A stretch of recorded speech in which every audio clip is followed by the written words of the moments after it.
This podcast may contain disturbing content for some listeners. It's intended for mature audiences. Listener discretion is advised.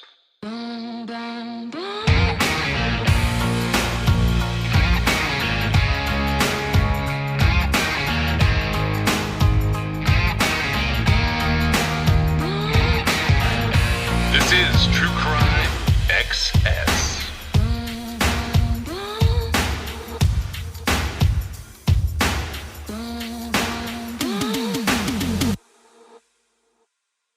A district attorney blown up in his own front yard, a statewide manhunt for the killers. The year 1967, and the chase was on. Zach Merchant has the story in tonight's edition of Central Georgia's Criminal History.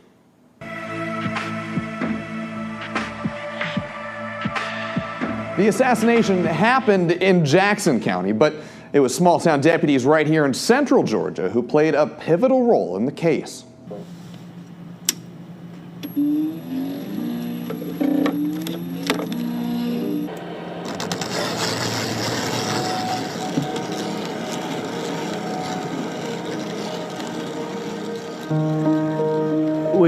You couldn't believe it.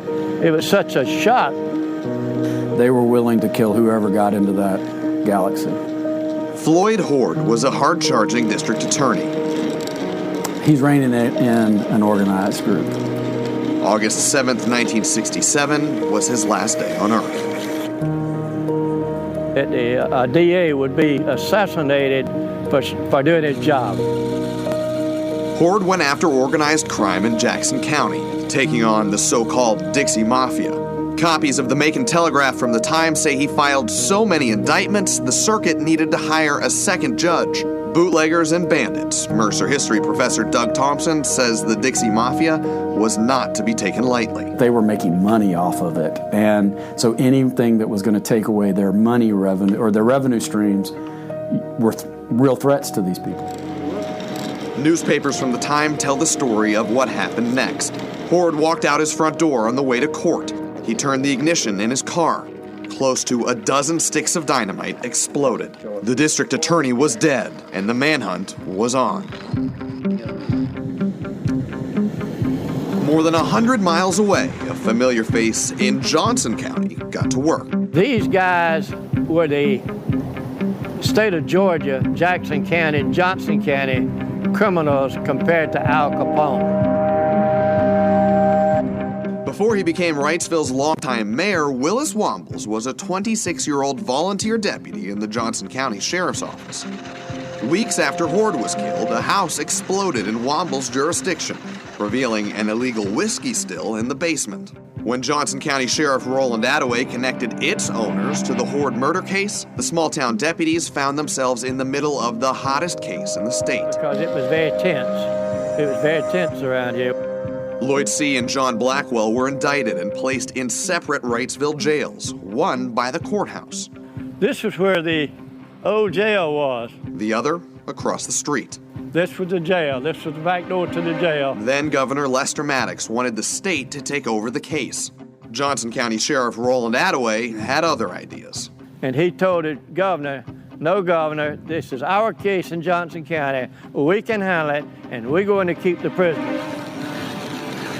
C. and Blackwell, along with 3 others, were ultimately tried and convicted of Horde's murder. Old newspapers report a 76-year-old bootlegger named Cliff Park paid $5,000 for the hit. C., Blackwell, and 2 others helped carry it out. With their convictions, the drama, at least in Wrightsville, was over. But 52 years later, Womble says it's still just as important to remember Horde's sacrifice, Attaway's perseverance, and a quick response to the unimaginable. You don't ever think about that. You don't even dream these things. You don't even suspect these things until they happen. Wombles later went on to serve as Wrightsville's mayor for more than 25 years. Chief Deputy Tanner, who was Sheriff Attaway's second in command, was later elected sheriff after Attaway stepped down. All right, Zach, thank you. According to Willis Wombles, all 5 of the men ultimately convicted of Horde's murder were given life sentences. However, several of those sentences were later commuted. I've always been fascinated by organized crime. For as long as I can remember, I've been fascinated with it. And specifically, I've always been fascinated with what is the real Dixie Mafia like? You know, we got such good responses to the North Carolina stories that we were doing because I grew up there, and it was really easy for me to go back through and source and archive a lot of different things. But I thought I would take people with me down this path of it's got like two forks to it. So the one fork is more recent. I think it's what people think the Dixie Mafia is. It's sort of intertwined with all these like crazy cases. And I wanted to go down that. And then I wanted to go a little further back in time to something I felt like better represented what organized crime in the South probably looked like. And it's definitely true crime. But the thing is, a lot of the stuff attached to that particular fork is sort of forgotten true crime, if that makes sense. It's some of the victims people don't care about as much for various reasons. But the primary reason is because they were involved in activities that people can't really stomach morally or ethically, some of which are no longer really crimes, but it's sort of the bootlegging mentality that comes from drug distribution. That's the main one. When you've got drug users and drug movers and shakers, you lose a lot of sympathy really quick. And so that's the series that's the path I'm starting down for a few episodes to showcase some really bizarre inner looks at both being an organized crime in the South and how it's investigated.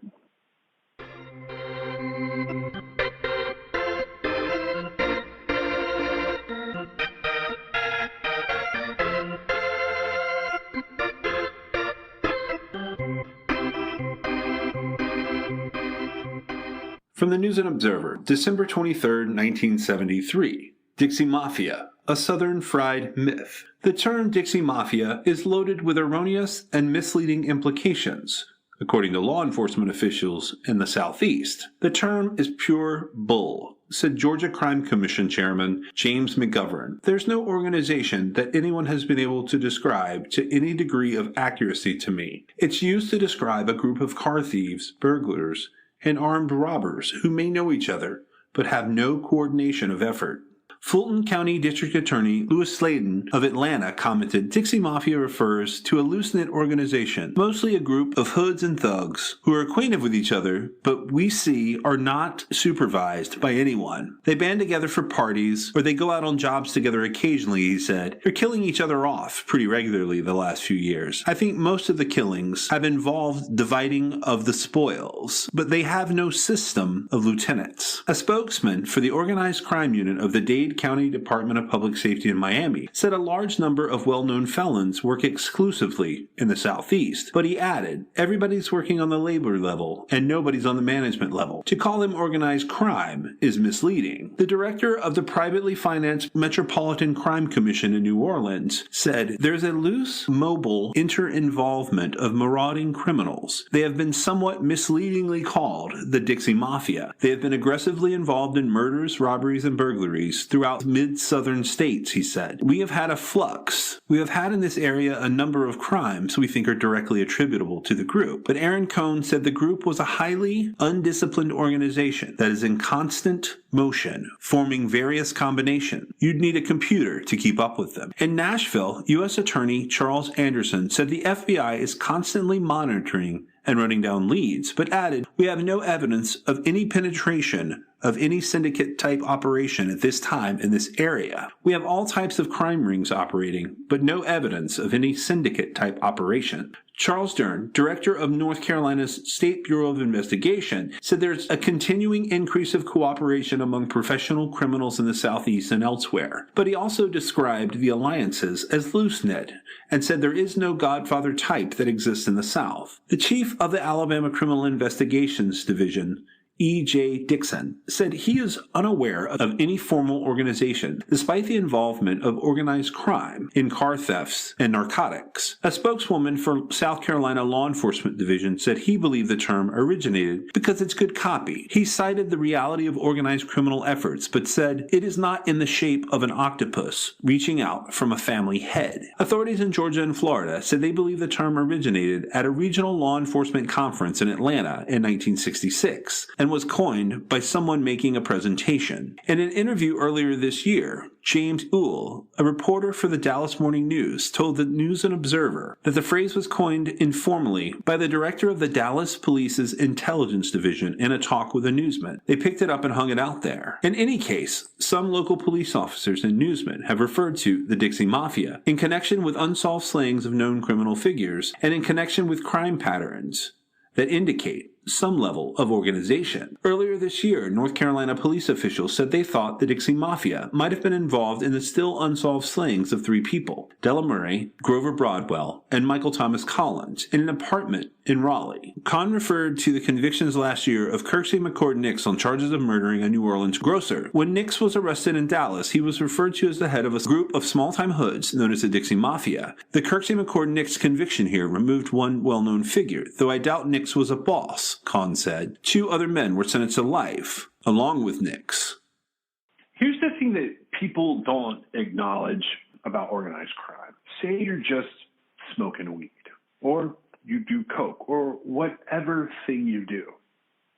That, unless you grow the weed and grow and process the cocoa plants, that has to come from somewhere. I'm just using those 2 examples to sort of simplify it.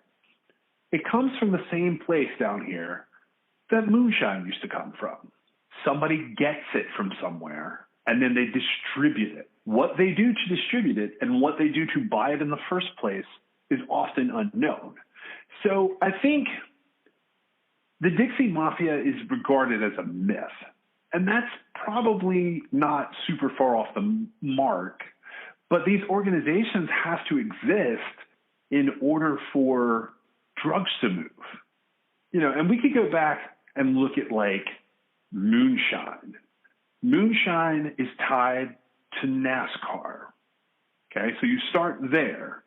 And you can see that these descriptions of loose-knit groups, they're not like the mafia. They're not like what we come to know as the mob, whether there's the Russian mob or crime families in New York and Chicago. They're not like that. NASCAR has been ingrained in American culture for so long that it's hard to say where it even came from. It almost seems like our founding fathers included it in the Constitution when creating our great country. But as wholesome as NASCAR seems, it has a very checkered past. Nowadays, we see drivers like Jimmy Johnson, Ryan Blaney, and Kyle Busch as legendary, triumphant role models. But their predecessors, going back only a few generations, were outlaws, souping up their cars and stripping down anything that got in the way of more moonshine. You heard me right. NASCAR was started by moonshine bootleggers. Yeehaw!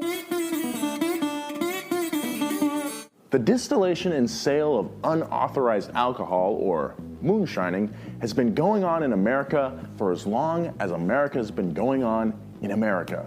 Shortly after the American Revolution in the late 1700s, the new republic was short on cash and needed to tax liquor, amongst other things, to make up for the cost of the war.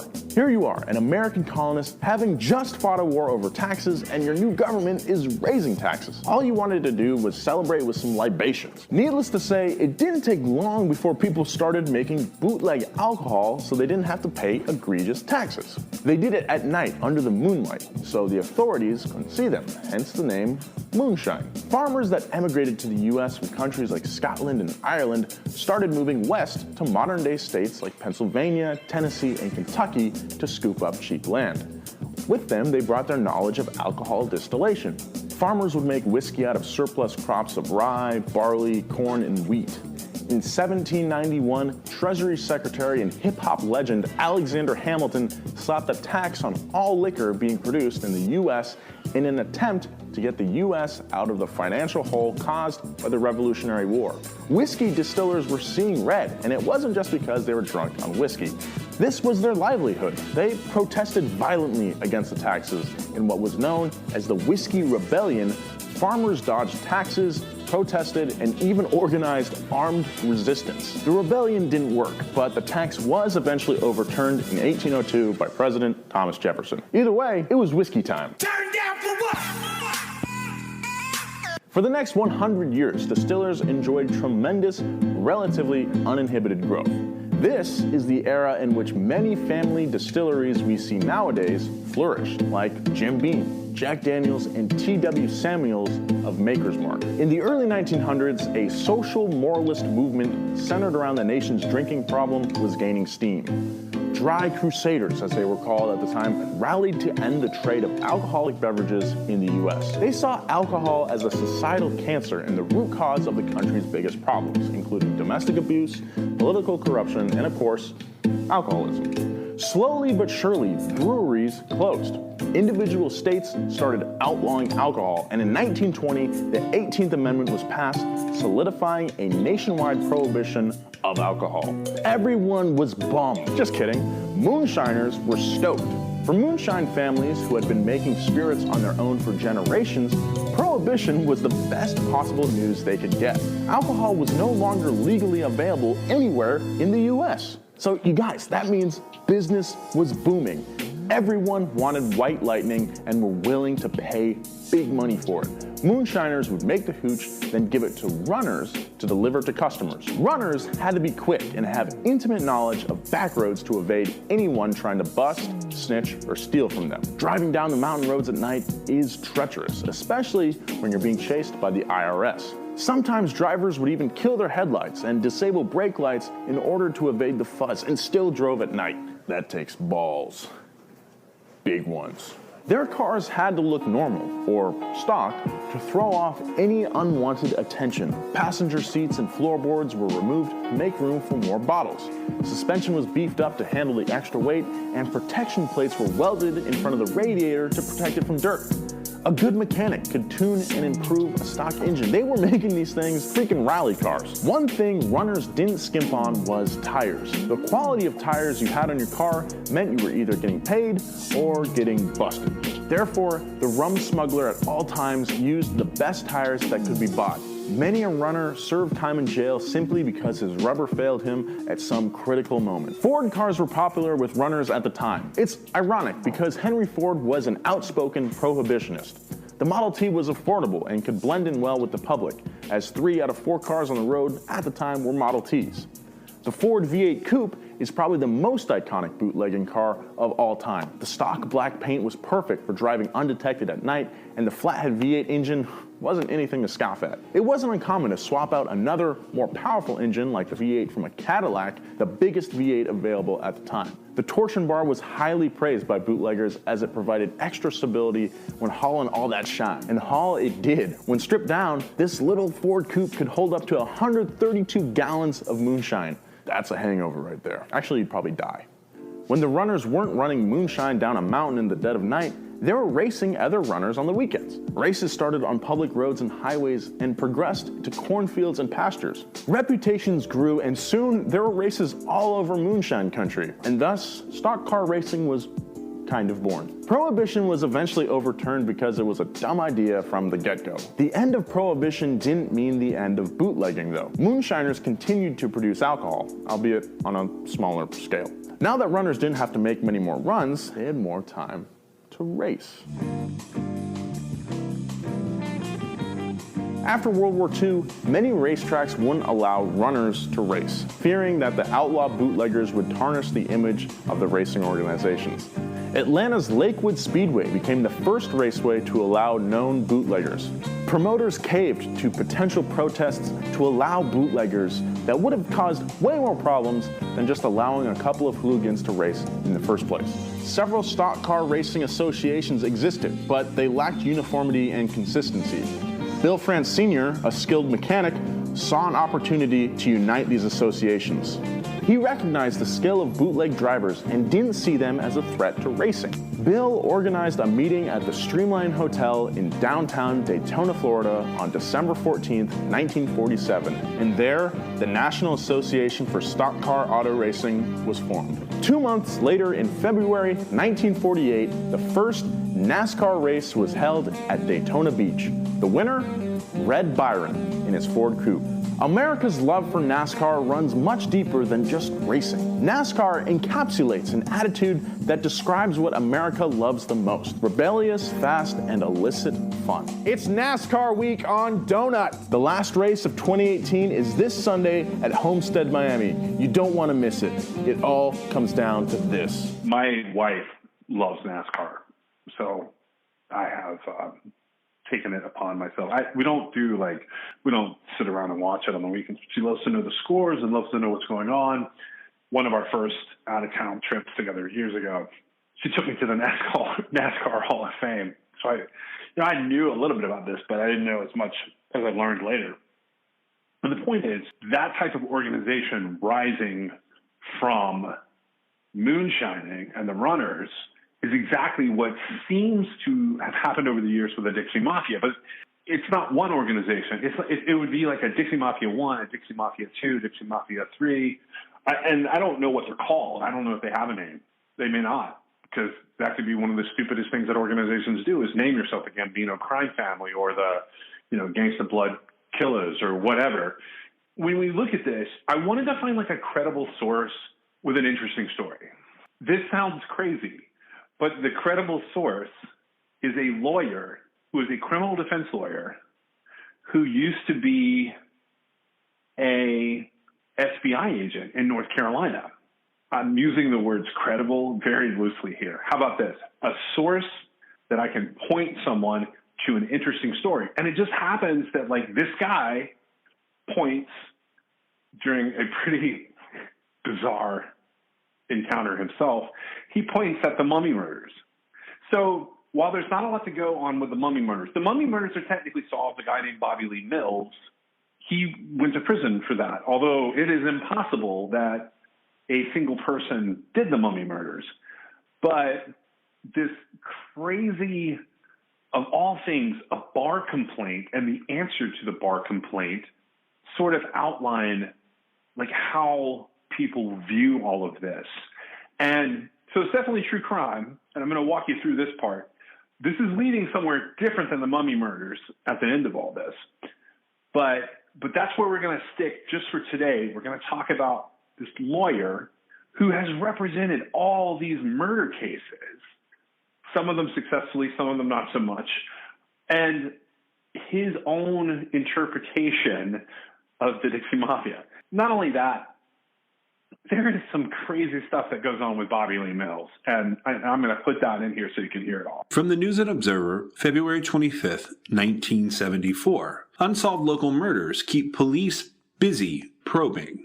By Robert Lynch. There's an old saying, murder will out, but its old age hasn't proved its accuracy, say local police, noting the dozen or so unsolved murder cases in the Raleigh and Wake County area. Police add, however, that there are several types of unsolved murder. Some murder cases are marked cleared by arrests, and they ultimately fall into the realm of the unsolved when the accused are acquitted in court. Others are unsolved but in a highly active state of investigation, despite the fact that months may have passed since the victim's body was found. And then there are murder cases that appear to have settled permanently in the unsolved files, those in which time has eroded the few faint tracks left by the killer. But regardless of the age of an unsolved murder, Raleigh Police and Wake County Sheriff's deputies never mark an unsolved case closed. Such a case occurred in Wake County on Christmas Eve 1951, when the battered body of Mrs. Luna Bedingfield, 45, was found on a little-traveled dirt road off US 1 near Wake Forest. The Wake County Sheriff's Department said at the time that the woman had been beaten to death. During the 22 years that have elapsed since the killing, deputies have run down hundreds of leads without success.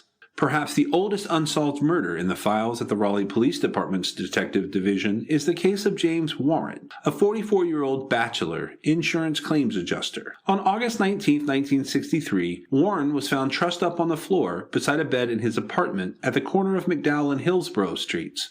His death was due to suffocation. Warren's body was found by his landlord, who noticed his apartment door was open and the air conditioner was running. Thinking this was unusual, the landlord entered the room and found the body. Clue after clue was traced to a dead end. Another rural Wake County case that still has deputies baffled is that of storekeeper David L. Stell, 32, killed by a shotgun blast and left sprawled across the drive between his gasoline pumps and the store he operated on US 401 about 9:30 p.m. on December 5, 1960. The murder appeared to be the result of an attempted robbery, but the motive was never definitively established. Stell had $239 in his pocket, and deputies found $90 in a cigar box in the store. Stell's loaded .32 caliber pistol was found in the driveway about 10 feet from his body, indicating that he had attempted to use it. And one of the most bizarre unsolved cases in Raleigh is the murder of 2 men and a woman who were found January 15, 1973, wrapped like mummies with heavy-duty construction tape. Their deaths were caused by suffocation. The victims, whose bodies were found in the Tivoli Gardens apartment, were Grover Broadwell, Miss Della Murray, and Michael Collins. They were found in an apartment rented to Broadwell. Detective Captain James Stell said Friday there have been little leads from time to time that were checked out. Indications are that the crime was committed by an organized group. We're still running down leads, and within the past 6 months, for example, Detective R.B. Tant, who has headed the investigation, has gone to Atlanta with an FBI agent to check out a lead. We feel the case centers around Michael Collins. It appears from our investigation that the killers were after Collins and the other 2 victims were killed because they just happened to be with him.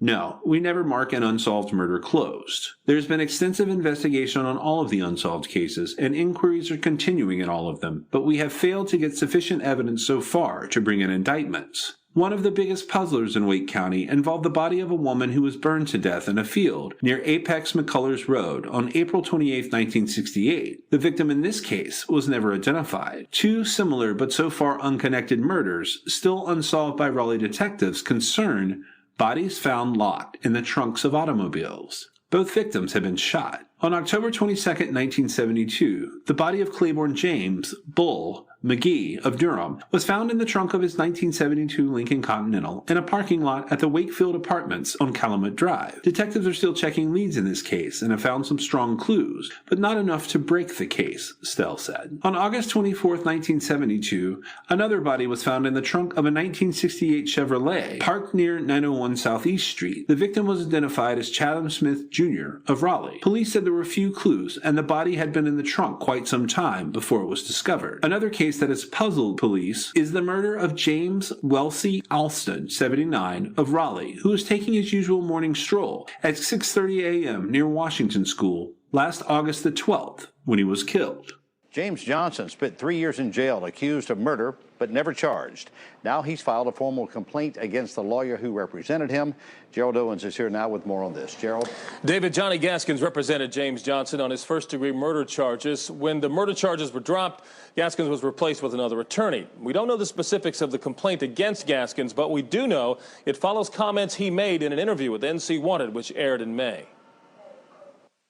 17-year-old Brittany Willis was carjacked, raped, and murdered on June 28, 2004, near the Brentwood Shopping Center in Wilson. The suspects, 2 local men, Kenneth Meeks and James Johnson. As a resident of Wilson, this tragedy has torn us apart. Meeks pleaded guilty to the crime and is now serving a life sentence. In a letter from prison, he said James Johnson was not involved in the rape and murder. A special prosecutor dropped those charges against Johnson in December of 2007. However, Johnson still faces charges as an accessory after the fact, accused of helping Meeks clean up Brittany Willis's SUV after the murder. During the production of an NC Wanted episode about the case, Johnson's former attorney, Johnny Gaskins, made statements implying Johnson's guilt on the accessory charge. He shouldn't have helped clean up the car. That's illegal. We never took the position that he was Mr. Clean, because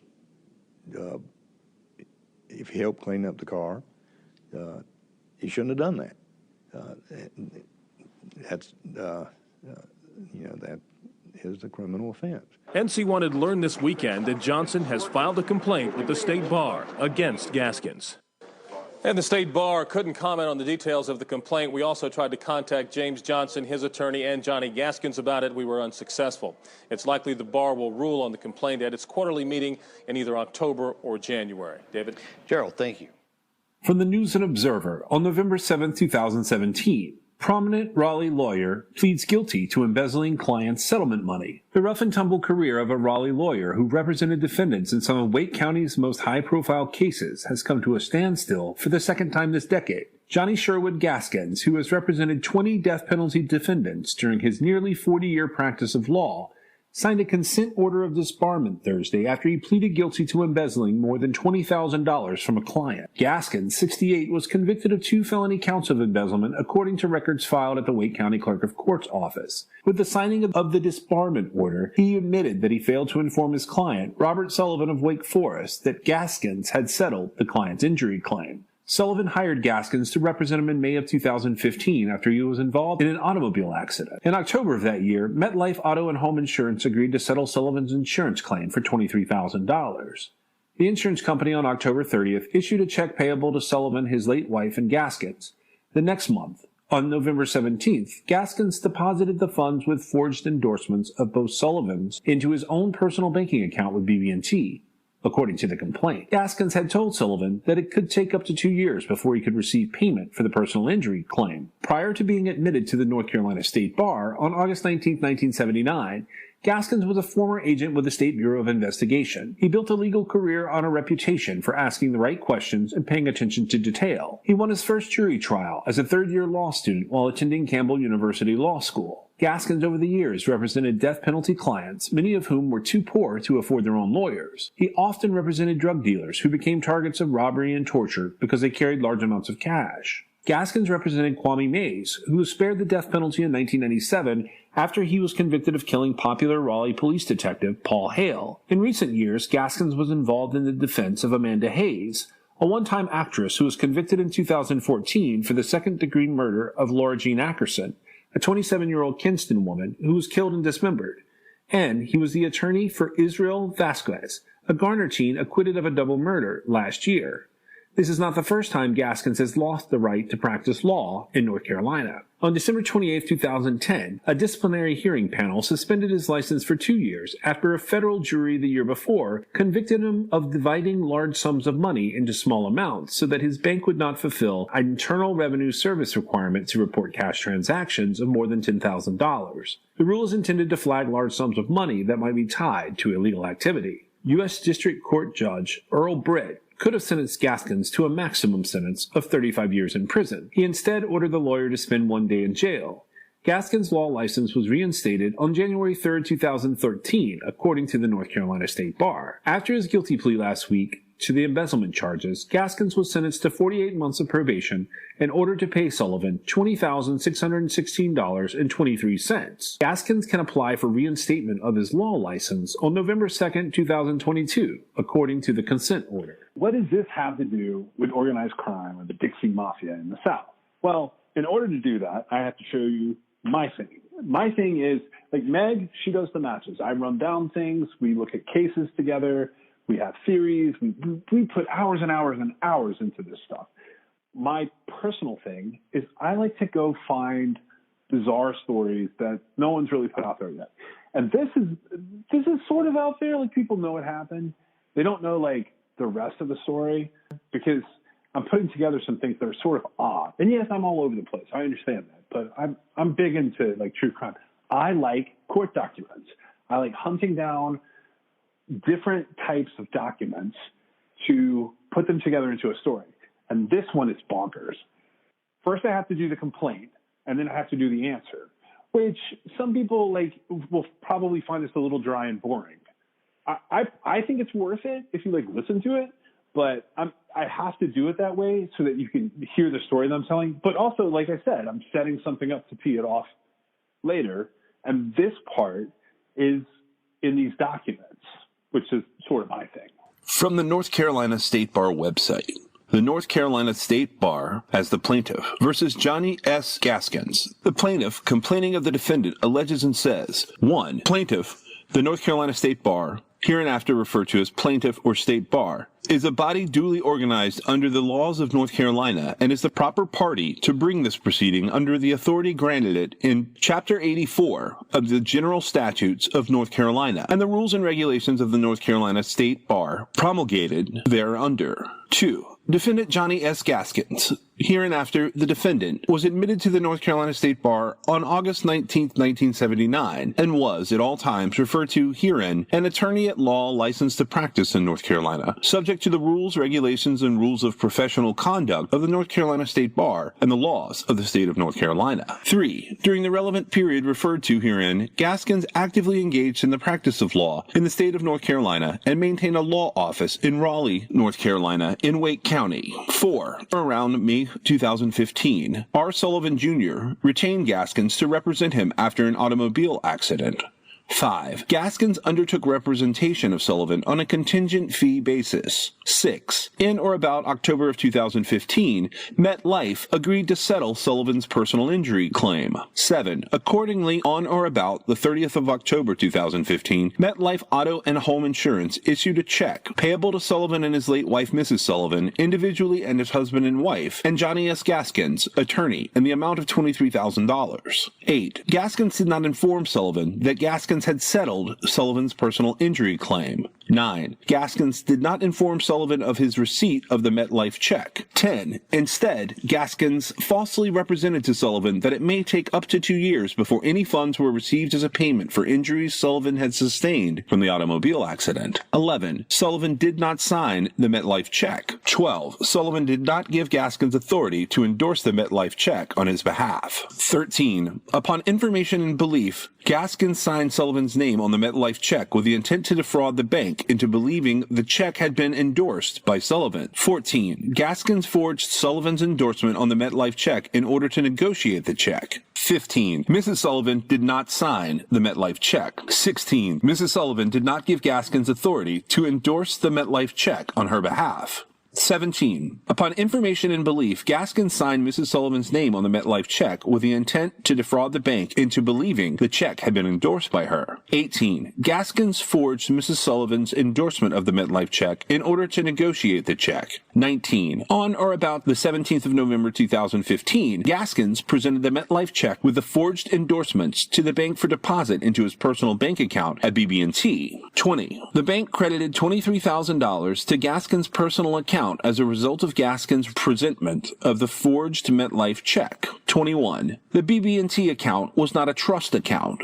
22. Gaskins did not endorse any portion of the proceeds of the MetLife check to or on behalf of Sullivan. 23. Instead, Gaskins dispersed the funds for his own personal benefit. Therefore, the State Bar alleges the defendant's foregoing actions constitute grounds for discipline pursuant to North Carolina General Statutes 8428B2, in that he violated one or more of the rules of professional conduct in effect at the time of the action as follows. A. By failing to inform Sullivan that he settled Sullivan's personal injury claim and of his receipt of the settlement proceeds check, Gaskins failed to promptly inform the client of any decision or circumstances with respect to which the client's informed consent is required in violation of Rule 1.4A1, failed to reasonably consult with the client about the means by which the client's objectives are to be accomplished in violation of Rule 1.4A2, and failed to keep the client reasonably informed about the status of the matter in violation of Rule 1.4A3. B. By falsely representing to Sullivan that it may take up to 2 years before any funds were received as a payment for injuries Sullivan sustained from the automobile accident, Gaskins engaged in conduct involving dishonesty, fraud, deceit, or misrepresentation in violation of Rule 8.4C. C. By failing to deposit the MetLife check into a trust account, Gaskins failed to maintain entrusted property in accordance with Rules 1.15 in violation of Rule 1.152A and failed as deposit trust funds he received into a trust account in violation of Rule 1.15 2B. D.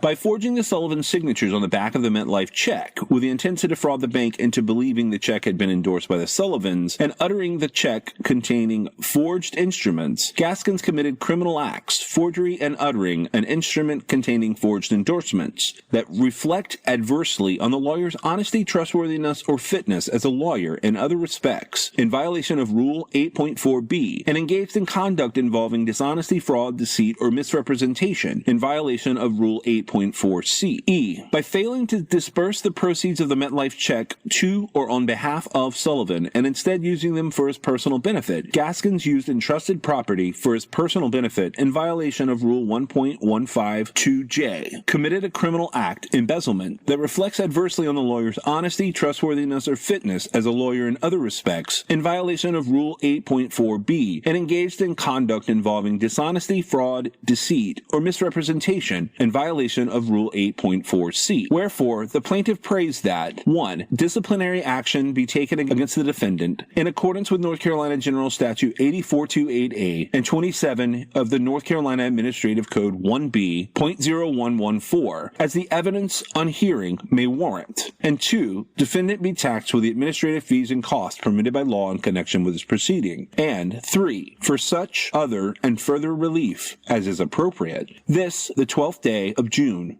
2017. Disputes of this nature between attorneys and clients is not all that rare. And the amount's not that great. The amount doesn't seem to be, I guess when I think of that amount, I think this is a fixable scenario. Like, you basically figure out how to get them the money. But if you look at this overall, there seem to maybe be some financial issues going on that aren't directly related to this case. But that's not it. So the complaint itself, not super unusual. There was another complaint coming up on the heels of this, and there was a complaint coming up before this. What is unusual is the answer, because the answer here is, I did this or I didn't do this. Here's what I'm going to do to make it right if I did. Here's the proof if I didn't. But that's not what happens. This thing just jumps on its own little rocket ship and flies off the unicorn land. The North Carolina State Bar plaintiff versus Johnny S. Gaskins defendant. Now comes the defendant, Johnny S. Gaskins, and hereby responds to the allegations of the complaint as follows. First, affirmative defense.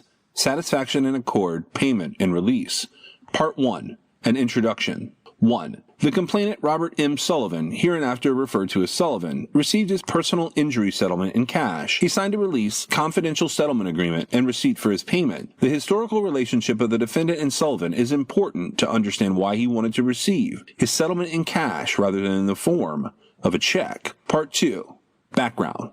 1. The defendant began his career as a special agent with the North Carolina State Bureau of Investigation, hereinafter referred to as SBI, on September 1, 1972. He attended the 1972 Criminal Justice Academy in Raleigh. He was then assigned to investigate serious criminal activity in the Capital District, which encompassed Wake, Franklin, Johnston, Chatham, Granville, Vance, and Warren counties. 2. The defendant was quickly indoctrinated into the criminal activities of the Dixie Mafia. They were a loose-knit but nevertheless relatively well-organized group of criminals who were active throughout North Carolina and most of the southern states. They were involved in drug smuggling, financial crimes, home invasions, armed robberies, and homicides. Their members were adamant that none of their own criminal associates were allowed to become informants against other members of the Dixie Mafia. The penalty for doing so was death. 3. The criminal activity of the Dixie Mafia had increased in North Carolina by the time that the defendant began his career. Violence had become very much a part of their culture. One of the defendant's first significant assignments as an SBI agent began on or about January 11th of 1973. 4. 3 people were found murdered in the Tivoli Garden Apartments in Raleigh. The 3 victims were identified as Michael Allen Collins, Grover Shepard Broadwell, and Della Frances Murray.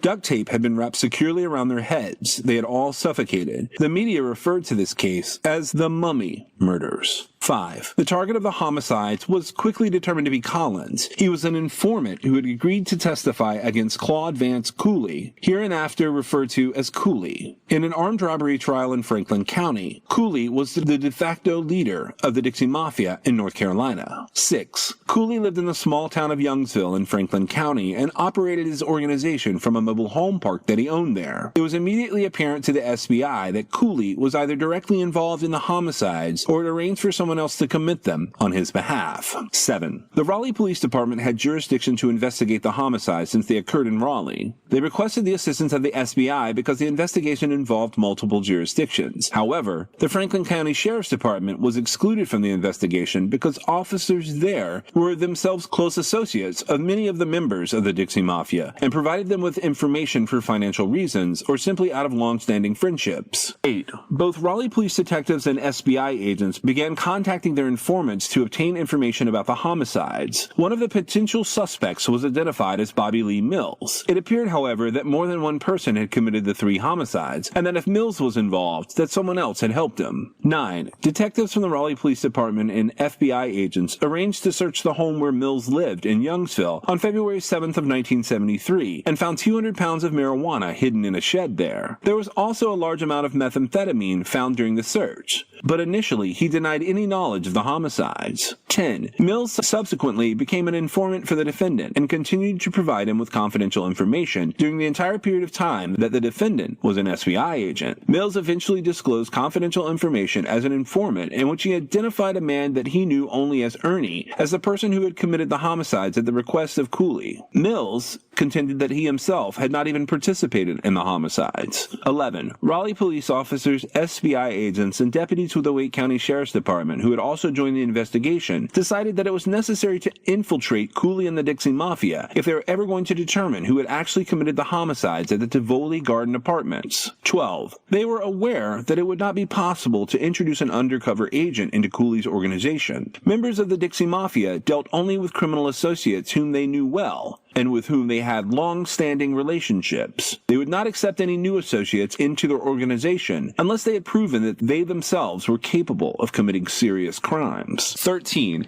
FBI agents and other police officers involved in the investigation decided that they would concentrate on developing other confidential informants who were already members of the Dixie Mafia and who were close associates with Cooley. They already knew the identity of many of those individuals with whom Cooley associated. They began aggressively investigating these various different associates with the hope that they could leverage them and convert some of them into confidential informants. 14. The investigating officers knew that these individuals with the Dixie Mafia would not simply agree to become informants unless they were compelled to do so. The officers concentrated on developing criminal cases against particular individuals in an effort to compel them to cooperate as informants. They believed that the threat of criminal prosecution was more likely to convert these individuals into informants. Part 3. Sullivan became a paid informant. 1. Sullivan was one of the individuals whom the officers identified as being a close associate with Cooley. Sullivan was ultimately apprehended by the defendant and officers of the Wake County Sheriff's Department while he was transporting a large amount of marijuana for Cooley. The information that led to his apprehension came from an informant that was working for the Wake County Sheriff's Department. Sullivan had been transporting marijuana for Cooley for a substantial period of time, according to this informant. 2. Sullivan offered to cooperate against Cooley on the condition that the information he provided remained strictly confidential and that he not be arrested for transporting the marijuana for which he was caught. He realized that Cooley would become suspicious of him if he was arrested and subsequently received leniency. This would have indicated that he had cooperated with the authorities if he was not aggressively prosecuted. The defendant agreed to utilize Sullivan as an informant on these terms. 3. Sullivan was afraid that he too would be killed if Cooley found out that he had become an informant, so the defendant agreed that the information that he had provided to them would remain strictly confidential if it substantially assisted them in the investigation of Cooley and the Mummy murders. Sullivan would, however, be arrested and prosecuted if he did not provide substantial assistance. 4. The defendant insisted that Sullivan had to be truthful and forthcoming with the information that he possessed. He would not be allowed to withhold information from him. Sullivan assured the defendant that he possessed valuable information about Cooley.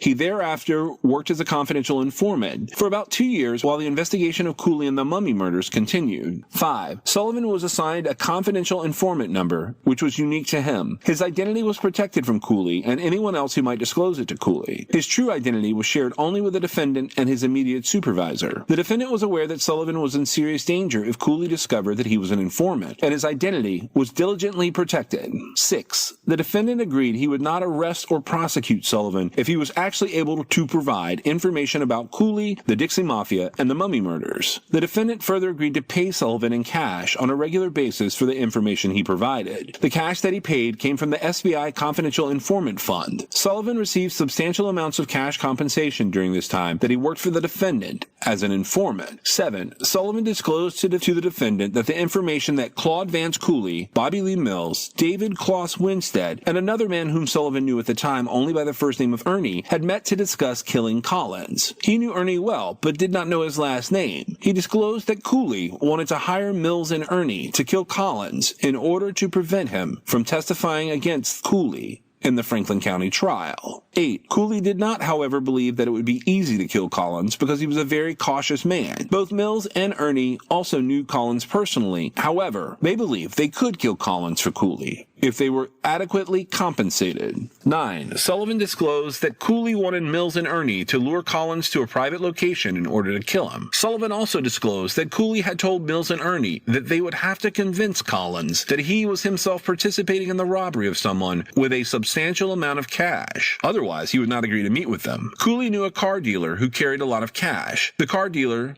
was Broadwell, and Collins also knew him. 10. Sullivan disclosed that Ernie could lure Collins and Broadwell to the apartment where Broadwell lived at Tivoli Garden Apartments. Mills would be waiting for Collins and Broadwell inside of the apartment when Ernie arrived there. Collins would be led to believe that someone would be waiting at the apartment to rob Broadwell. They would set it up to appear that Collins was also being robbed alongside Broadwell. 11. Mills and Ernie were actually supposed to kill Collins, Broadwell, and Murray once they arrived at the apartment. They wanted to eliminate Collins as a witness against Cooley and did not want to leave any witnesses against either them or Cooley. Each of the 3 bodies was found in a different room in the apartment. The cover of a detective magazine with a story entitled Kill 1, Kill 2, Kill 3 on it was found secured to the wall of the apartment. This indicated that the perpetrators knew that all 3 victims would be coming to the apartment together. 12. The defendant was already aware from the prior investigation of the homicides that Collins, Broadwell, and Murray and another unidentified man had met for dinner at Neptune's Gallery restaurant in Raleigh before the homicides were discovered. The group left to go to Broadwell's apartment, and their bodies were subsequently discovered a few days later. It appeared that the information provided by Sullivan that the unidentified man who had been with Collins that night was the man he knew by the first name of Ernie. 13. The defendant then assigned Sullivan the task of helping him to determine Ernie's actual identity and locating Ernie. Sullivan had a lot of contacts within the Dixie Mafia and was ultimately able to provide the defendant with information that allowed him to identify Ernie as Ernest Lee Linton, but locating Linton proved to be difficult. Sullivan was able to provide different locations where Linton might be found, but he was never found at any of these locations despite efforts to locate him. 14. Sullivan was paid in cash on a regular basis for the information that he provided to the defendant in his efforts to identify and locate Linton. The amount of cash that he was ultimately paid was substantial, and the defendant believed it to be a good investment. Sullivan had become accustomed to receiving cash from the defendant in exchange for his confidential information. 15. Neither the defendant nor any other law enforcement officers were, however, ever able to locate Linton during the time that the defendant served as an FBI agent. The defendant was told by other confidential informants that Linton had left North Carolina. 16. The defendant believed that he had identified the people who had committed the Mummy murders with Sullivan's assistance and with other evidence that had been gathered during the investigation. He believed that with the information that he had accumulated, that all of those persons who were involved in the Mummy murders would ultimately be prosecuted for their crimes. 17. The defendant resigned from the SBI on September 1st, 1976 in order to attend Campbell College School of Law. He graduated in May of 1979. Many of the individuals with whom he had made contact in the Dixie Mafia subsequently started retaining him to represent them in other unrelated criminal matters once he became an attorney. 18. The defendant had been kind and considerate of the individuals with the Dixie Mafia whom he had met or arrested as an SBI agent. He had not been judgmental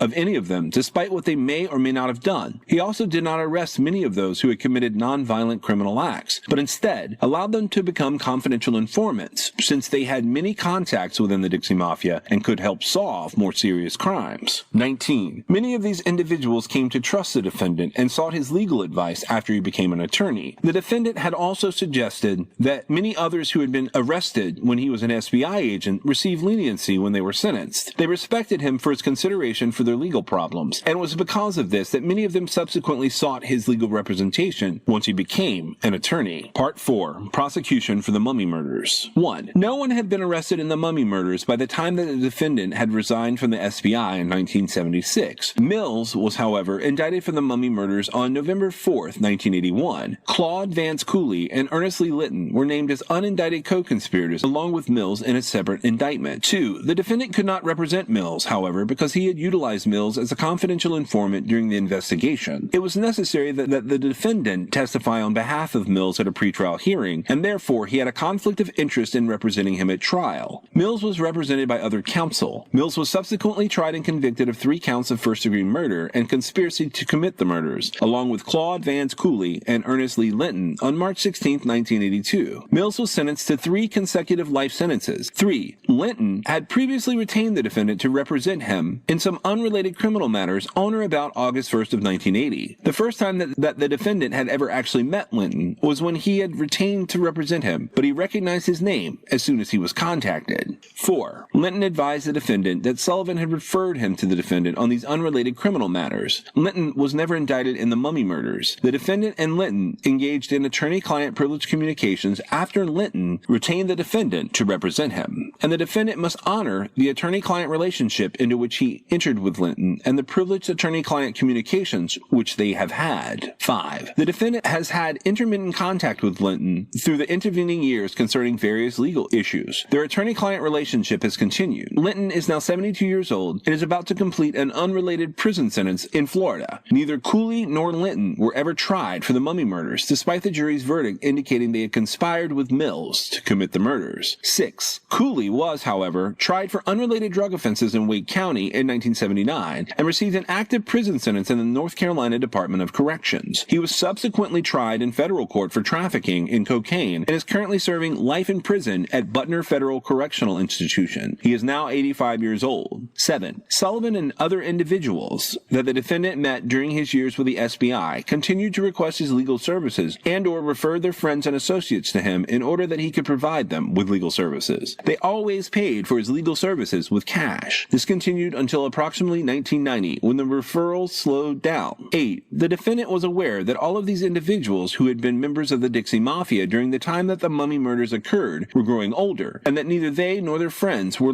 likely any longer in need of the services of a criminal defense attorney. It was also about the same time that law enforcement officers dismantled the Dixie Mafia throughout North Carolina and the southern states. Many of the leaders of the Dixie Mafia throughout the southern states went to prison on various different charges for various crimes. Part 5. Representation of Sullivan. 1. The defendant did not hear from Sullivan again until 2015. The defendant does not know what he had been doing in the intervening years. He contacted the defendant because he had been involved in a relatively minor automobile accident and had been treated at the emergency room. His injuries were not significant enough to require any follow-up treatment. The defendant advised him that he would represent him and that he would obtain his medical records and evaluate the claim. They entered into a contingent attorney fee agreement. 2. The defendant negotiated Sullivan's claim with Metropolitan Life Insurance Company. They offered $23,000 to settle it. The defendant advised Sullivan of their offer and thought that it would take approximately 2 years to litigate the claim if he chose to reject the offer. Sullivan advised the defendant that he was willing to accept the offer, but that he had to himself receive at least $20,000 from the settlement proceeds. 3. The defendant told Sullivan that he could receive this amount from the settlement only if the defendant agreed to waive his attorney fees, since there was a Medicare lien that also had to be paid and a small towing fee was still due. The defendant subsequently agreed to waive his attorney fees in order that Sullivan could receive the amount of money that he wanted to receive. The defendant did not believe that it was feasible to continue to litigate the claim for 2 more years and end up with no greater recovery fee than what had already been offered to settle the claim. 4. Sullivan also advised the defendant that they had to agree that his son Larry could not be told that he had settled his claim for any amount. The defendant knew his son personally and was aware that he does not work but lives on a disability check. The defendant was also aware that his son constantly requests money from his father and his other friends. Sullivan did not want his son Larry to get any of his settlement proceeds. 5. The defendant called Sullivan when the settlement check arrived and told him that it was made out to him and his wife. The defendant prepared a settlement agreement that included terms keeping the settlement confidential, specifically from his son Larry. The defendant told told Sullivan that he could come in and sign the settlement documents, but that his wife would also have to come in with him to sign the check. 6. The defendant scheduled a meeting with Sullivan for November 16, 2015, but his wife did not come to the office with him. He advised the defendant that she was not feeling well that day and could not come with him. He wanted to know if he could sign her name on the check. He had her Medicare card with him for identification. Sullivan signed the settlement document that he needed to sign, but did not sign the settlement check at that time. 7. The defendant told Sullivan that he had to have his wife's signature on the check, but not on the settlement documents. The defendant offered to meet him at his home and have his wife sign the check before he could give him a check for his share of the settlement proceeds. The defendant did not charge him any attorney fees, so his check would be a total of $20,616.38 after deducting the Medicare lien and the outstanding towing bill. 8. The defendant also advised Sullivan that it would take the settlement check a few days to clear the bank once the defendant deposited it. He told Sullivan that he could go ahead and deposit his check, but that he would not be able to withdraw any funds from his account until the insurance check had cleared. He told him that he would have to wait a few days before the funds were available to be withdrawn from his bank. 9. Sullivan advised the defendant that it would be more convenient for him to go home to get his wife rather than the defendant follow him to his home to get her signature on the check. They agreed that Sullivan would pick her up and they would meet at a location that was more convenient to him than returning downtown to the BB&T building. They met at Whole Foods on other occasions in order to avoid Sullivan the inconvenience of driving downtown to the defendant's office. They agreed to meet there again. 10. The defendant was waiting at the Whole Foods when he saw Sullivan drive into the parking lot. A woman that the defendant believed to be his wife was sitting in the front passenger seat of the vehicle. The defendant walked over and handed Sullivan the settlement check from Metropolitan Life Insurance Company. The woman that the defendant believed to be Sullivan's wife showed him her Medicare card for identification. Number 11. The defendant was standing by the driver's door of the car. Sullivan took the check and subsequently handed it back to the defendant with both his and his wife's signatures on it. The defendant then handed him a check for his share of the settlement proceeds. This was the same day that Sullivan had earlier signed the settlement documents. 12. The defendant then received a call from Sullivan shortly after he left the Whole Foods parking lot that same day. Sullivan advised the defendant that he was at the BB&T and that they would not cash his check for him. The defendant told him that he had not even deposited the insurance settlement check and he would have to deposit his check and wait for the insurance check to clear BB&T before the settlement funds were available to him. Sullivan told the defendant that he needed the cash immediately rather than waiting for the check to clear. 13. Sullivan asked if the defendant would cash his check for him. The defendant had enough cash available to do so. The defendant told Sullivan that he would be willing to cash his check for him, but that he could not do so until the following day. He needed to revise the settlement agreement if he was going to cash the check for Sullivan. They agreed to meet at the Whole Foods again the following morning. 14. The defendant prepared a revised settlement agreement and a receipt to indicate that Sullivan was receiving a cash settlement rather than a check. Sullivan signed the revised settlement agreement and the receipt the following day on November 17, 2015 at the Whole Foods. The defendant handed the cash to Sullivan and asked him if he wanted to count it. Sullivan said he did not. Sullivan accepted cash in the amount of $20,616.38 and left. 15. Sullivan later called the defendant and told him that his son Larry wanted to know why he had met with the defendant. His son Larry wanted to know if he had received any money from his claim because he needed to borrow some money from him. The defendant next heard from Sullivan when he called him in June of 2016. Sullivan asked the defendant if his son Larry had called him about his insurance claim. The defendant told Sullivan that Larry had not called him. Sullivan reminded the defendant that if his son Larry called and asked him any questions that he should tell him that the claim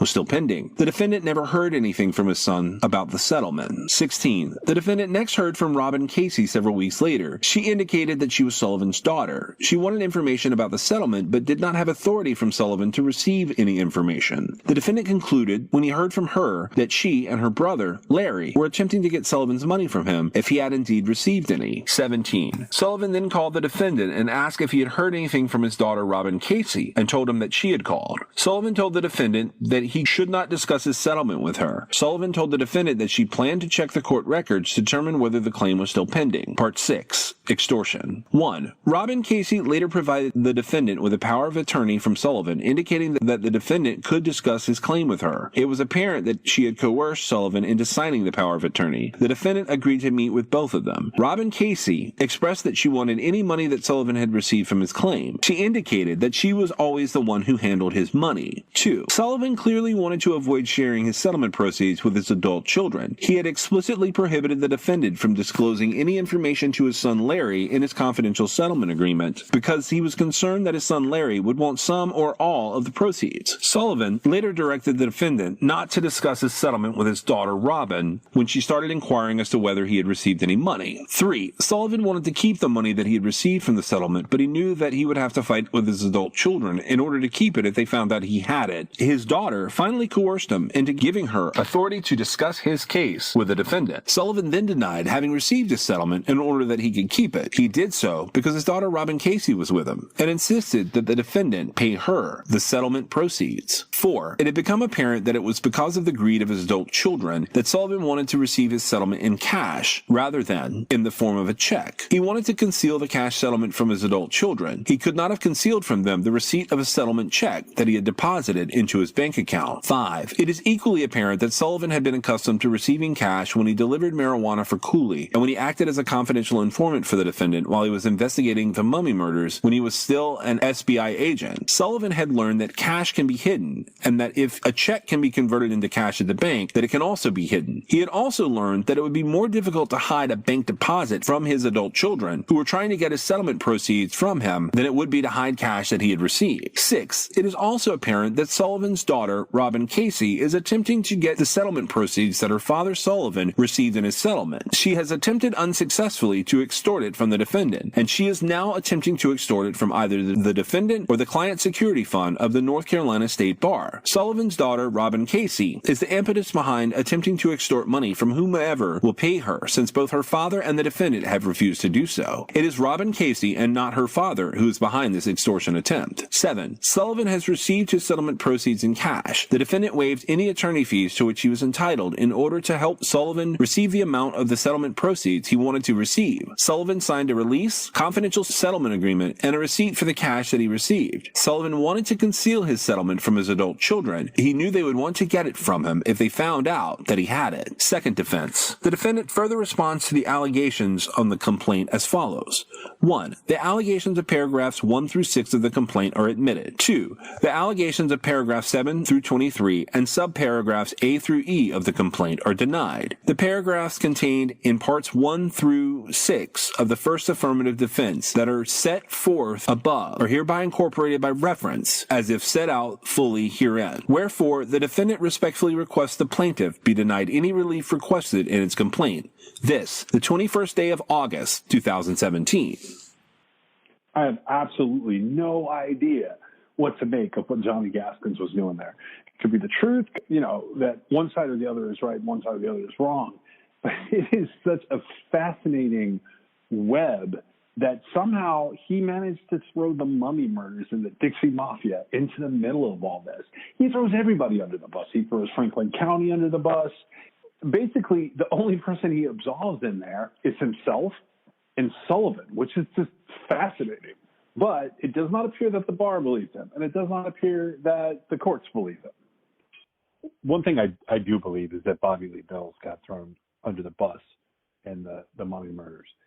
Only from the perspective that, it couldn't have just been him. He was involved in a hostage situation. So this is at the prison, after he was convicted. So I'll put that in. From the United Press International Archives, March 24th, 1982, by Deborah Williams in Raleigh, North Carolina. 3 knife-wielding convicts Wednesday swapped 4 people held since Tuesday for food, water, and cigarettes, and authorities said negotiations were underway for the release of the remaining 4 hostages. The remaining hostages, including prison chaplain Lacey L. Joyner, were not being threatened. Prison spokesman Stuart Shadbolt said. He said Joyner told authorities, "Everybody's all right." Another of the hostages said, "They are treating us fine." The captives were in the second night of their ordeal in a 5 by 10 foot room in the 3rd floor diagnostic center of the century-old prison. Prison officials apparently have no plans to agree to the convicts' demands or to rush them. "We'll wait as long as it takes," said Shadbolt. "We would not allow them to negotiate, to leave." Shadbolt said the convicts, 2 of them, not eligible for parole until the next century, released the 4 hostages at 12:10 p.m. Eastern Standard Time. Prison officials were communicating by telephone with the convicts, who seized the 8 hostages, including 2 other prisoners, Tuesday morning. He said the inmates had made some rather unreasonable demands, but he declined to reveal them. "We obviously are not talking about the phases of the moon," he said. "We are talking about issues I am not at liberty to discuss." He said the inmates had issued no deadlines or ultimatums. "It is not a shouting match," he said. "It's a fairly rational conversation. Rather than get into the specifics of the requests they are making, let us continue working to try to reach a point like we reached this afternoon," said Shadbolt, referring to the release of the 4 hostages. The trade came more than 25 hours after one of the convicts suddenly grabbed a prison employee and shoved him into the room on the 3rd-floor diagnostic center of the prison. Officials said this triggered a domino effect, with other convicts seizing employees and pushing them into the room. Still held in the 5 by 10-foot office were Joyner, Corrections Officer David Atkins, and data compilers Hugh M. Martin Jr. and Jimmy J. Stallings. WPTF Radio News Director H. Bart Rittner delivered the food, water, and cigarettes to the inmates. The inmates said Tuesday they wanted to talk to a reporter, and Rittner was selected by prison officials. Rittner said the room in which the hostages and inmates are in is quite small.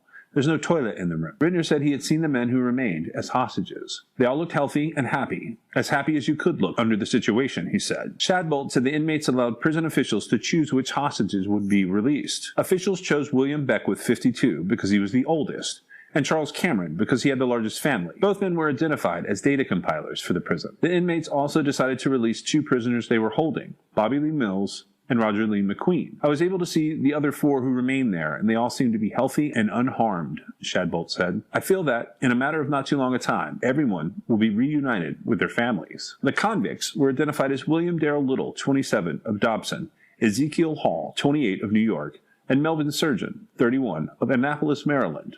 They are serving long sentences for felonies ranging from robbery to kidnapping. Shadbolt said Little was not eligible for parole until 1989. Hall was not eligible until 2014, and Surgeon would not be eligible until 2015. Prison officials first said the convicts had taken just 6 hostages, the chaplain and 5 prison employees.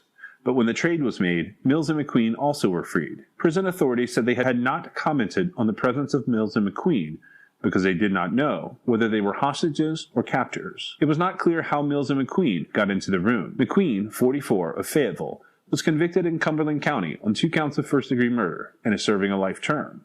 Mills, 27, was recently convicted in Raleigh for the so-called mummy murders of 3 people. He is serving 3 life sentences for the murders, in which the victims' faces were wrapped with tape. William Little, they give him 25 years for each instance in this kidnapping. They stack the sentences so that he was never getting out. His sentence, projected release end date was 2081. He died in prison in 2017. Ezekiel Hall, he's serving life. He's still alive. They stacked the sentences to the ceiling also. I think William Little got 25 years for kidnapping, for keeping those people, and Ezekiel got 30 years each. He's never getting out under the way that they sentenced them. That's Ezekiel. The same with Melvin Surgeon. Melvin Surgeon he only got 15 years each, but he did something else. They stacked his sentences to the ceiling. His end date is so far in the future, he's never going to see it. But, those guys, those 2, Ezekiel Hall and Melvin Surgeon, they have stacked up so many infractions in prison. It's over 100 infractions each that are documented. And Roger McQueen, he lived, and he was released. He completed his parole. Before that, he even escaped in 1991, and now he's out in the world. I don't believe he's passed away. He's 82. That's very rare for a prisoner to get by with 3 first-degree murder charges and to complete parole and to be back out in the world. That was a fascinating one. From the News and Observer, August 6th of 2012. Inmate sends money, piques interest on murder. In 1973, police discovered 3 bodies suffocated inside a Raleigh apartment, their hands bound with neckties and their heads wrapped from chin to eyebrows with duct tape. A lurid case the press soon dubbed the Mummy Murders. At the time, investigators linked the triple slaying to the Dixie Mafia, a loose-knit crime syndicate skilled at safe-cracking, cigarette smuggling, gambling, and prostitution across the South. But 8 years later, they hung the deed on one 28-year-old man, Bobby Lee Mills, a metal broker living in Florida with his wife and child. His sentence, life in prison, where the world largely forgot about him. Until now. Mills started writing the News and Observer in July, enclosing a cashier's check for $4,900, promising much more. About a week later, a check for $1,100 arrived. On July 22nd, he wrote me from Central Prison asking to meet and facilitate the exchange of documents in my possession. He signed it with a quote from Bob Dylan, "Some people feel the rain, others just get wet." We mailed the money back to Mills, much as I'd like to. I can't visit him for an explanation until September. Shortly after writing, he went into disciplinary segregation for a string of offenses in April, including threatening to injure staff. But while we wait, it seemed like a good time to blow a little dust off this case. Thought to be the first triple murder in Raleigh's history. Everything in the case indicated that Bobby Lee Mills was not an inexperienced youth that made a mistake, prosecutor William P. Hart said in 1982. It was nothing but a professional murder committed by the coldest type of person who, for money, would go and kill 3 people. The 3 victims were found in the Tivoli Court apartments near Lyons Park. They all worked for Auto Bargains Incorporated, a used car dealership on North Boulevard. Grover Broadwell was the manager. Michael Collins and Della Murray worked there part-time. Collins, it was reported, stood the size of a linebacker. It would take a big man to get him down, said an unidentified friend at the time. The case, investigators said, revolved around Collins. At the time of his death, he was scheduled to testify about a safe-cracking case before a Franklin County grand jury. His connections led law enforcement to believe that the Dixie Mafia had a hand in the mummy murders. Indications are that the crime was committed by an organized group. Raleigh Police Captain James Stell said in 1974, 1 year later. When they picked up Mills in 1982, Florida authorities reported that he had been kidnapped and badly beaten in a drug-related incident. Indictments in Wake County linked him to a conspiracy with 2 other men, one of them a convicted drug dealer, but neither of the other 2 was charged. Police hinted at further arrests, but none came. The case grew stronger once the trial started a year later. A former SBI agent testified that Mills described being involved in an elaborate plot to kill Collins, one in which Collins was made to believe he was taking part in a robbery, but was actually killed along with the other victims, both bystanders in the case. Yet Mills told the agent he'd refused to take part. Later, a Central Prison inmate and a convicted felon testified they'd heard Mills talking about the case, in one case bragging about it being more fun than shoplifting. His attorney, Wade Smith, tore into the witness's credibility, but offered no evidence. Mills left the courtroom in shackles, convicted in one of Raleigh's most sensational murders. I don't know what documents Mills wants to present, and I can't tell from his letters what the money is supposed to be for, but I'm happy to speak with him when I can. We get lots of letters from inmates, jail mail, it's jokingly called at the News and Observer, but I've never had anyone send money from behind bars. Of course, we can't keep it, but still, it's curious. Mills, now 59, says he's suffering from 4 terminal diseases and hasn't long to live. He also says he's been held in a mental health block against his will. Department of Corrections officials say he's been denied parole many times since 2001. Time will have to tell what the mummy murder man has to say. From the News and Observer, on August the 13th, 2012, many still say group committed mummy murders. By Josh Schaefer. Last week, I told you about Bobby Lee Mills, the convicted killer serving time for Raleigh's mummy murders, a man sent to prison for binding 3 victims with neckties and suffocating them by wrapping their faces with duct tape. Since then, I've learned that everybody else involved in that 1973 triple slaying believes Mills had help from a bigger gang of criminals, perhaps even the glamorously named Dixie Mafia, and that those culprits in this strange and gruesome case never came to justice. I can't talk to Mills yet. He got placed on disciplinary segregation at Central Prison shortly after writing the News and Observer in July. In those letters, he enclosed 2 cashier's checks totaling $6,000, which we returned, and we promised a fresh look at documents. But while I'm waiting, I'll share some of the bizarre details that keep landing on my desk. We always believed he absolutely positively could not have done this alone, said Raleigh attorney Wade Smith, who represented Mills at trial, even with a gun holding them up. How are you going to get them wrapped up in tape by yourself? Let's start with the Dixie Mafia. Shortly after the killings, North Carolina Attorney General Robert Morgan declared that the mummy murders looked like the work of this loosely knit syndicate known for cigarette smuggling, safecracking, prostitution, and murder across the Southeast.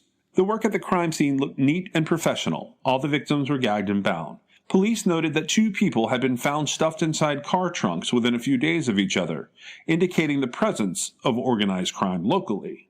Still, the theory didn't sit well with all the local gumshoes. I wish somebody would tell me what the Dixie Mafia is, Raleigh Police Captain J.V. Haley said at the time. Decades-old press reports give details of this Southern Fried gang, most of them placing its headquarters in Mississippi around the Gulf Coast casinos. The Dixie Mafia caught blame for assassination-style murders around Biloxi. But in North Carolina, investigators found a less lethal crew, prone to quickly blowing whatever money it made. I do recall that they were involved in stealing a lot of farm equipment, said Howard Satiski, a former assistant attorney general, now in private practice. I think this concept of Dixie Mafia was so law enforcement always more of a flash in the pan. It just sort of glamorized a bunch of thugs that had the sense to work together. Still, the crime was uncommonly grim for Raleigh in 1973, thought to be the city's first triple murder. It wasn't just the duct tape. Whoever killed the 3 victims, Smith recalled, left behind a pyramid of wine glasses stacked 12 or 15 glasses high. The bizarre sculpture was arranged that if you poured wine in the top glass, it would spill over into the glasses below. The victims' identities added to the mystery. Nothing linked them except their place of employment. Joe Murray's used car dealership. Grover Broadwell was thought to be a Cracker Jack salesman. Della Murray was the owner's young niece.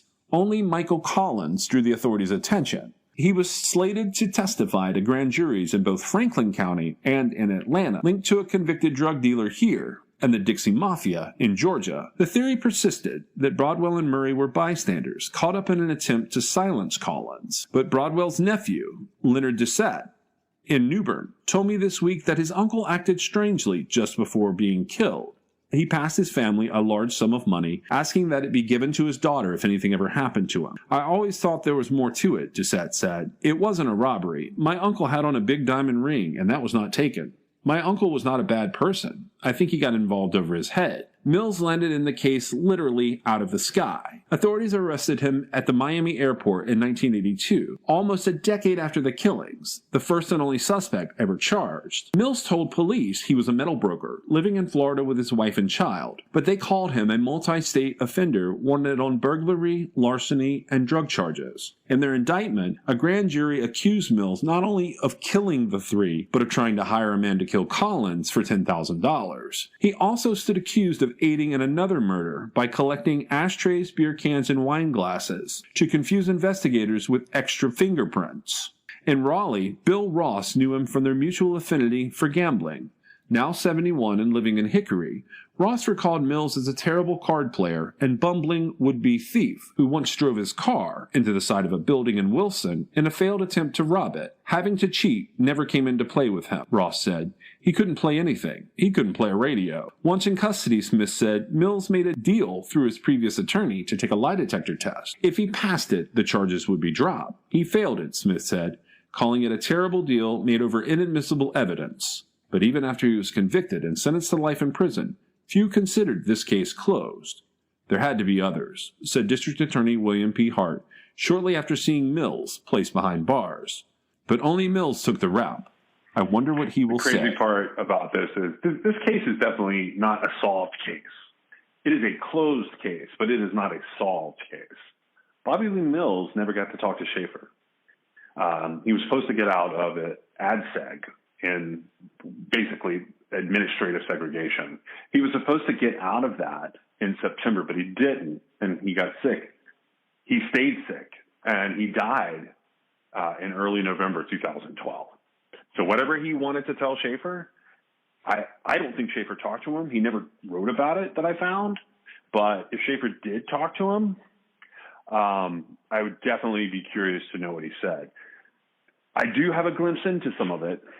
I would love to know what the documents are. Thanks for joining us. This podcast was made possible by LabrottieCreations.com. That's LABROTTIECREATIONS.com. Check out the merchandise and specifically their fun pop pet art custom pieces made from photos of your very own pet. Use the promo code CRIMEXS for 20% off a fun, brightly colored, happy piece of art for your own pet at their site, LabrottieCreations.com. Music in this episode was licensed for True Crime XS. You can reach us at our website, truecrimexcess.com or at our email at truecrimexs@gmail.com. You can leave us a voice message or call us or text us at 252-365-5593. Please like and subscribe if you want to hear more. You can come over and check us out at patreon.com, sometimes on Twitter and Instagram, all at truecrimexs.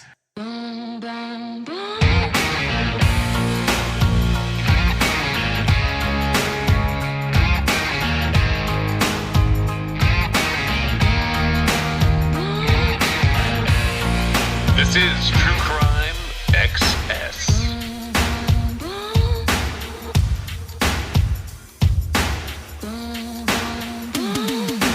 Skincare. Why would someone decapitate Russell Derman, an 88-year-old retired man, living out his golden years with his wife in a beautiful lake community in Georgia? And today, we're asking another question. Why would someone murder his 87-year-old wife, Shirley, and dump her body in the lake 5 miles from their home?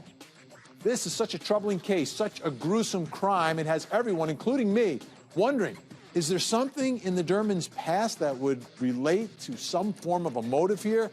Or is this just a random crime? And if so, will investigators ever be able to figure it all out? My heart is happy. Ronnie Sorrell could barely hold back the tears as he talked about finding the body of 87-year-old Shirley Derman. He and another neighbor were out fishing on Lake Oconee Friday afternoon when they spotted something they first thought was a buoy. It became apparent as we pulled closer that it wasn't just, something floating in the water. It was a person. I stressed to you the body's decomposed, but no, her head was not removed or anything glaring like that. Shirley Derman vanished 2 weeks ago. At the same time, someone killed then beheaded her husband, Russell Derman, inside their lakefront home.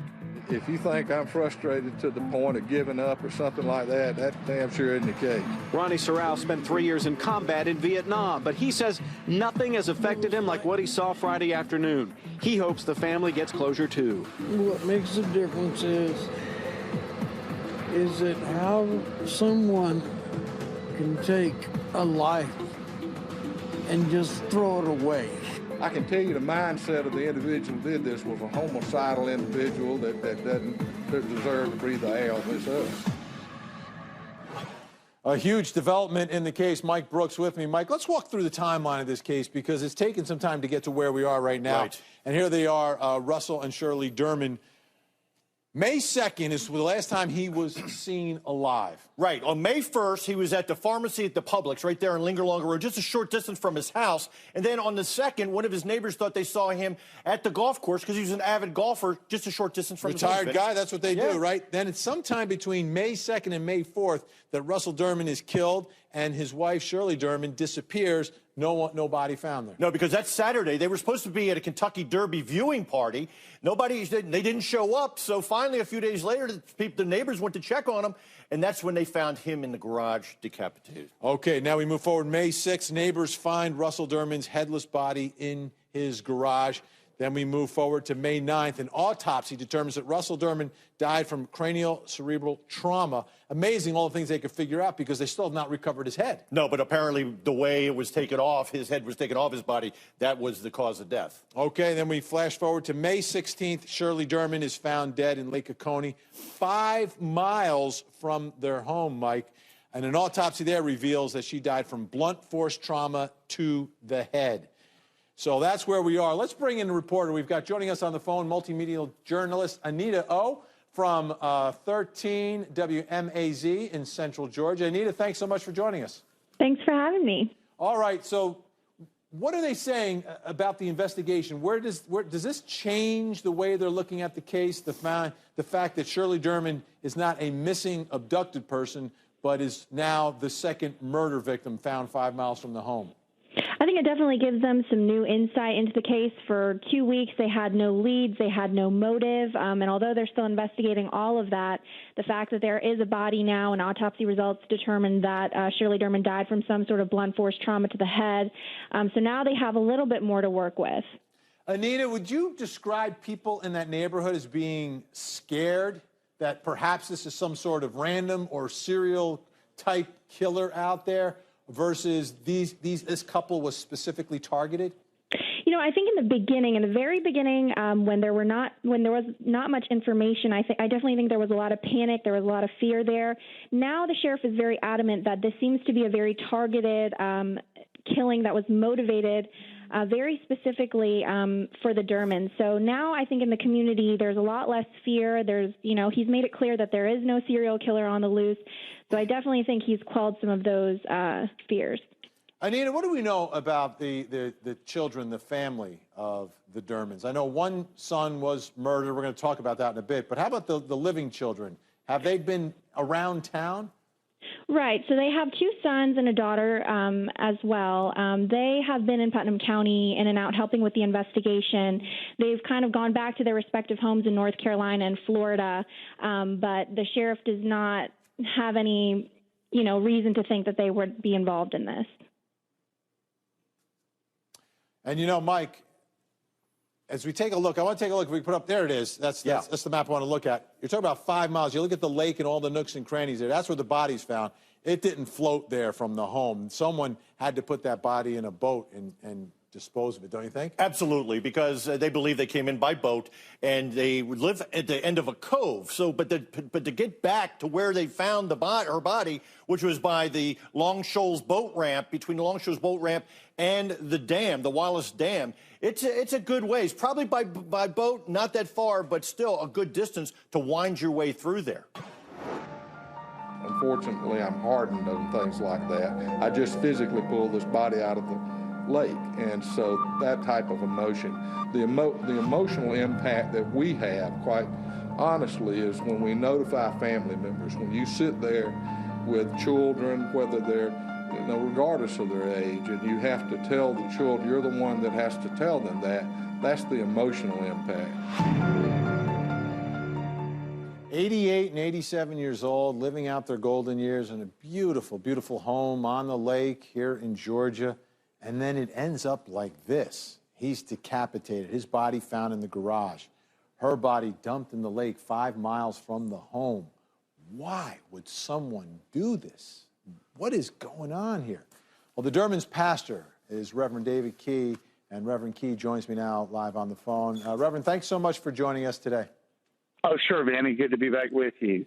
Well, the latest development over the weekend is the worst-case scenario is that Shirley's body was found and recovered, so there's no chance of finding her alive.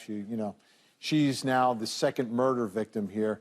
What has that done to the community now that we're looking at a double murder rather than there's a chance, a hope that Shirley was still out there? Well, we, of course, did have that hope that she would come back alive to us.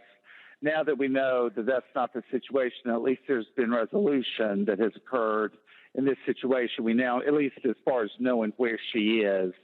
So the passing of Shirley does give us now two victims that we're grieving the loss of.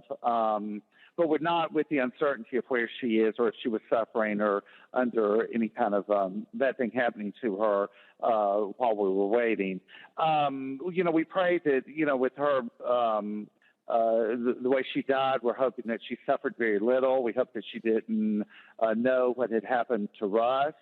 And so those are the things we kind of cling to, hoping that whatever the dynamics were around Shirley, that she suffered as little as possible and truly did not know what they did to Russ.